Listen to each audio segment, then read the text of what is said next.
పరిస్థితి ఉండొద్దు. మీరాడ పని చేసుకోవాలి. సిమెంట్ మన ఇసుక కూడా ఫ్రీగానే అందుబాటులో ఏమన్నా అవకాశం ఉంటే చూడండి. డిఎఫ్ఓ గారితో మాట్లాడండి. కలెక్టర్ గారు ఇసుక కూడా ఫ్రీగానే ఇస్తాను కాబట్టి వాళ్ళు ట్రాక్టర్లు పెట్టుకుని తెచ్చుకుంటే ఒక ఇంటికి ఎంత ఇసుక పడుతుందో ఒక లిస్టు రాసి వాళ్ళకు ఒక చిట్టి మీద సర్టిఫికెట్ ఇచ్చేస్తే వాళ్ళు తెచ్చుకుంటారు.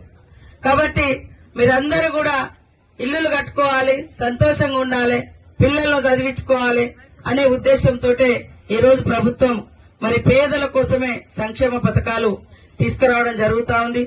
మరి ఇన్ని రోజులు మనం సన్న బియ్యం కొనుక్కోవాలంటే అందరికి పత్రాలు ఇవ్వడం జరుగుతుంది. ఇల్లు ఇవాళ రానటువంటి వాళ్ళు, రేపు రానటువంటి వాళ్ళు బాధపడకని చెప్పండి. అందరికి ఇచ్చే బాధ్యత మాది. ఈ మండలాల మీద కూడా మీ బాధ ఏంది, మీకు ఎట్లా వ్యవస్థ సరిగా వ్యవసాయాలు ఉండవు, పంటలు ఉండవు, ఇబ్బంది ఉంది కాబట్టి అది కూడా మాకు తెలుసు. తప్పకుండా ఎక్కువ ఇల్లులు కూడా పెడతా ఉన్నాం, ఎక్కువ మందికి వచ్చేటట్టుగా. మీరందరూ కూడా సంతోషంగా